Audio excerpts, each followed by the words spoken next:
विषय इतिहास। भारतीय कला की कड़ी में हमने जो अब तक जो कला भारतीय कला की विशेषताएं देखी, उसमें आज हम मुगल स्थापत्य कला के बारे में जानकारी लेंगे। मुगल काल में सभी कलाओं का, वैसे तो सभी तरह की कलाओं का के अंदर अभूतपूर्व उन्नति हुई, लेकिन मुगल शासक जो है स्थापत्य कला के विशेष रूप से प्रेमी थे।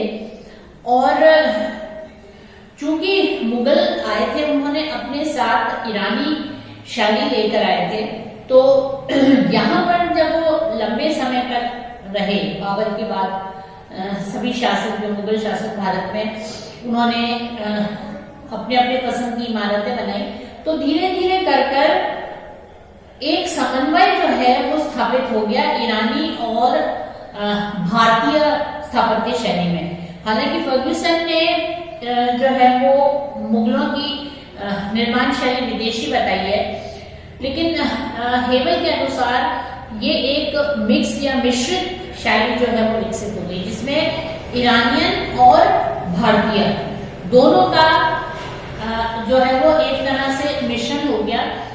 और मुगल पीरियड के एंड तक आते आते जो है वो एक इतना ज्यादा घुल मिल गई शैली आपस में कि ये कहना बहुत कठिन हो गया कि इस इमारत में कौन सी पार्ट जो है वो ईरानियन है और कौन सा जो है वो इंडियन है।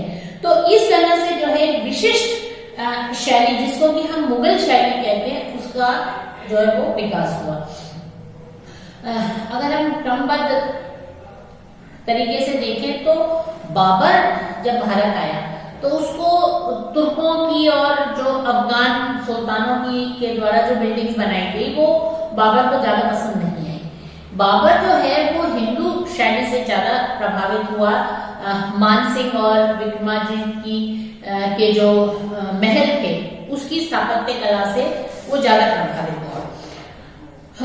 बाबर ने जो है वो बहुत ज्यादा कुछ बना नहीं पाया। उसके द्वारा जो महल बनाए गए थे वो बहुत ही मामूली हो गए, क्योंकि वो उनके कोई हमारे पास अवशेष नहीं है।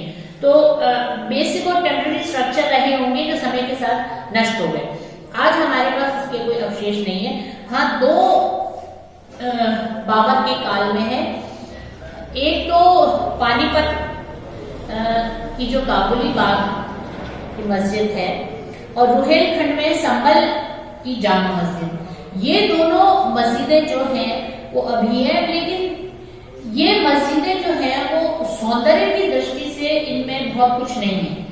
ये बहुत विशाल हैं, उसमें नो डाउट एक विशालता अगर हम इसकी छोड़ दें तो उसके सिवाय स्थापत्य शैली से इन मस्जिदों में बहुत कुछ जो है वो दिखाई नहीं देता है। फिर उसके बाद हुमायूं चूंकि कम समय तक शासक रहा और उसके द्वारा दीन पन्ना नामक जो उसने महल बनाया था वो बहुत मजबूत नहीं होगा और हो सकता है शेरशाह ने उसे नष्ट कर दिया हो, तो अभी वो महल जो है वो खड़ा नहीं है। उसकी दो अन्य इमारतें हैं, एक आगरा की निकट मस्जिद और दूसरी हिसार के फतेहाबाद में मस्जिद। ये जो है अत्यंत साधारण मस्जिदें हैं और शिल्प कला की दृष्टि से ये जो है वो महत्वहीन इमारत है। बहुत ज्यादा जो है इसके अंदर सौंदर्य या वो दिखाई नहीं देता है। तो इस कारण से हुमायूं के समय में भी जो है वो कोई बहुत विशेष स्थापत्य कला की दृष्टि से नहीं हुआ। अकबर का काल, अकबर के आते आते जो है वो उसमें बहुत परिवर्तन हो गया और अकबर के समय में बहुत सारी इमारतें अकबर ने अपने चरित्र के अनुरूप बनवाई। जैसा उसका चरित्र ठोस और विशाल था वैसी ही उसने इमारतें भी बनाई। सबसे पहली इमारत अशोक के पीरियड में हुमायूं का मकबरा है और जो कि इसकी सौतेली हाजी बेगम ने बनाया था। और हाजी बेगम चूंकि ईरानियन शैली से बहुत इम्प्रेस थी तो उन्होंने ईरानियन शैली का बनाया और ईरानियन शैली का जो जो उसका चीफ आर्किटेक्ट था वो भी ईरानियन था, लेकिन बनाया जो है वो हिंदुओं के मदद से था। इस इमारत में एक मेहराब विशाल मंडप है, वो फारसी शैली का है और उसमें सुंदर छतरियां है और उसमें कलात्मक जो है वो मंडप है। इसमें सुंदर ये जो मकबरा बना है ये सफेद संगमरमर का है और शेष इमारत में सफेद और काले संगमरमर भी कई स्थानों पर प्रयोग किए गए, लाल बलुआ पत्थर भी इसमें प्रयोग लिया गया है। अकबर की स्थापत्य कला में बहुत गहरी रुचि थी और उसके लिए अबुल फजल ने ये कहा है कि सम्राट जो है वो सुंदर इमारतें बनाता था और अपने मस्तिष्क में जो है वो विचार और हृदय में उसको रूप देता था, मतलब अपने दिमाग से कल्पना करता था इमारतों की और अपने दिल से जो है वो पत्थर और गारे का रूप दे देता था। इससे हमें ये पता चलता है कि अकबर जो है वो Akbar was a great builder, जो है वो अकबर ने बहुत सारी विशाल इमारतें जो है वो भारत के अंदर बनवाई थी। अकबर ने तत्कालीन जो शैलियां थी उसको बारीकी से समझा और उसको समझकर जो शिल्पकार थे उनको जो है वो उसने अपने विचार बताया, उसको एक्सप्लेन किया, उनको समझाया कि वो किस तरह की इमारत जो है वो चाहता है। इसके अकबर के समय में इसी कारण से जो नई शैली विकसित हुई जो है उसको हम ये कह सकते हैं कि वो एक हिंदू मुस्लिम यूनियन का परिणाम थी। हिंदू शैली और मुस्लिम शैली दोनों का जो है वो समन्वय इसमें हुआ। अकबर की नवीन शैली का जो सबसे सुंदर पहला नमूना है वो आगरे का किला।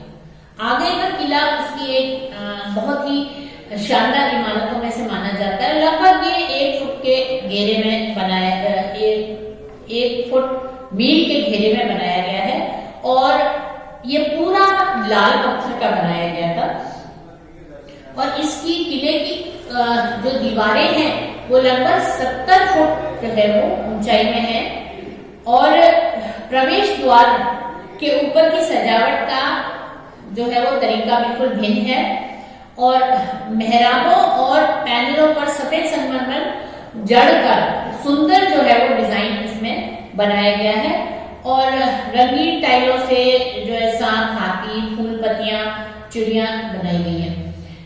दीवार का जो छोटा दरवाजा है उसको अमर सिंह दरवाजा कहा जाता है और ये आजकल जो प्रवेश होता है टूरिस्ट को देखने के लिए दूसरों को, तो वो इसी दरवाजे से प्रवेश किया जाता है।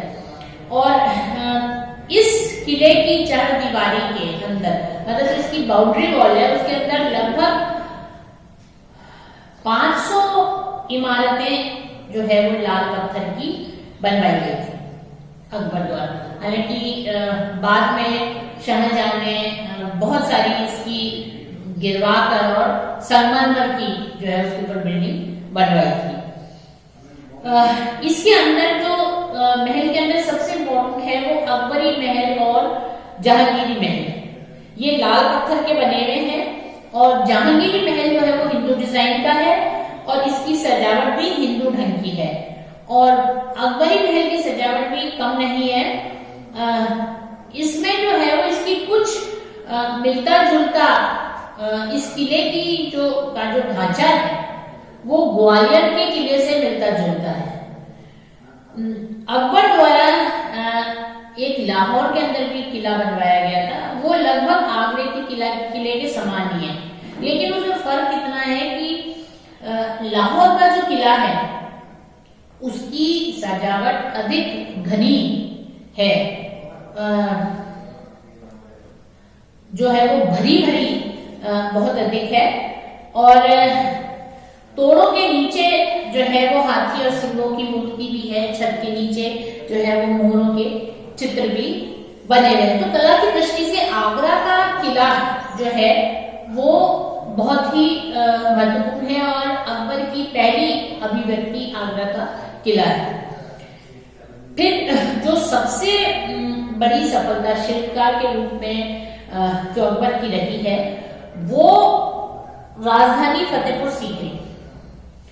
फतेहपुर सीकरी जो है, चूंकि अकबर के पुत्रों का जन्म शेख सलीम चिश्ती के आशीर्वाद से हुआ था और वो फतेहपुर सीकरी में रहते थे, तो इस उद्देश्य से अकबर की इच्छा थी कि फतेहपुर सीकरी में भी जो है वो बनाया जाए। तो उन्होंने जो है अपने मुख्य कारीगरों को बुलाकर और आदेश दिया कि फतेहपुर सीकरी में एक महल जो है वो बनाया जाए और उसको अपनी नई राजधानी बनाए। ये आगरा से लगभग 26 जो है वो मील की दूरी पर स्थित है और इसके निर्माण में लगभग 11 वर्ष लगे थे। और फतेहपुर सीकरी की अंदर दीवाने आम, दीवाने खास, पंचमहल, मरियम का महल, जोधाबाई और बीरबल के मुख्य महल और चहर दीवारी के बाहर जामा मस्जिद के फाटक का एक ऊंचा मेहराब है जो बुलंद दरवाजे के नाम से मशहूर है। और उसके मस्जिद के भीतर जो है वो शेख सलीम चिश्ती की दरगाह जो है वो बनी हुई है।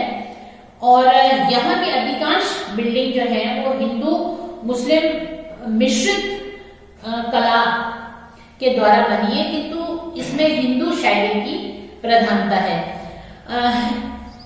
इसकी कुछ विशेषताएं जैसे दीवाने खास में लगे हुए खंबे के तोड़े, पंचमहल, जोधाबाई के महल में उभरे हुए घंटे, जंजीर और मरियम के महल में पत्थर खोदकर बनाए गए पशुओं के चित्र आदि, ये जो है वो कुछ हिंदू और कुछ जैन मंदिरों की नकल जो है वो मानी जाती है।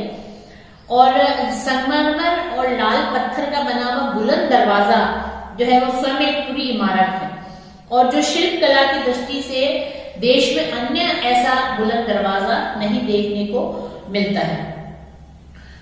शेख सलीम चिश्ती का मकबरा भी एक ऐसी इमारत है जिसमें केवल संगमरमर का प्रयोग जो है वो किया गया है। और ब्राउन और स्मिथ का कहना है कि ये